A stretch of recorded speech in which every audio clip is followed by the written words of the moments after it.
Ce 21 juin 2025, dans les locaux de l'IST à Gunga, l'innovation prenait vie lors du programme Créatech, une initiative signée JCI Waga Elite au profit des élèves du lycée des techniques appliquées.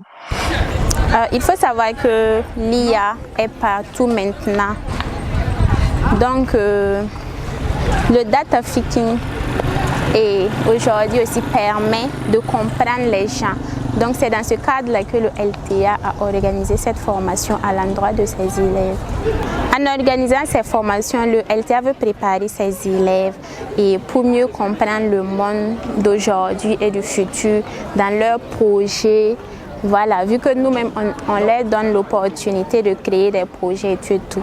Donc avec l'aide de l'IA, ils vont mieux développer en fait leurs projets. Pendant toute une journée, les projecteurs étaient braqués sur deux piliers de la transformation, l'intelligence artificielle et le design thinking. Élèves du LTA et passionnés de technologie se sont réunis pour explorer les opportunités de demain.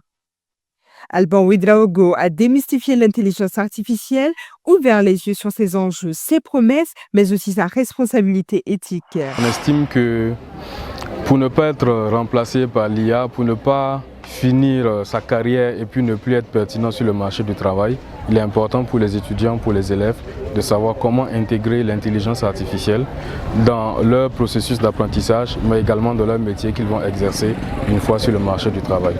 Au sortir de la formation, mon message c'est l'IA, c'est un couteau. Le couteau n'est ni bon ni mauvais. Il peut être utilisé pour faire du bien, pour simplement faire de la cuisine. Il peut être aussi utilisé pour faire des choses négatives. Donc l'IA c'est un outil, il ne faut pas utiliser l'IA pour la tricherie, mais il faut plutôt l'utiliser comme un moyen d'apprendre encore plus vite et encore plus facilement.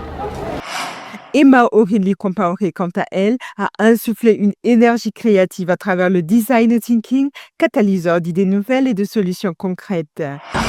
Pour ma part, j'étais formatrice sur le design thinking et donc j'ai établi un module de formation qui consiste justement à enseigner au public, le public qui était dans la salle, comment arriver à aboutir en fait à une idée créative, surtout en prenant en compte également l'entrepreneuriat.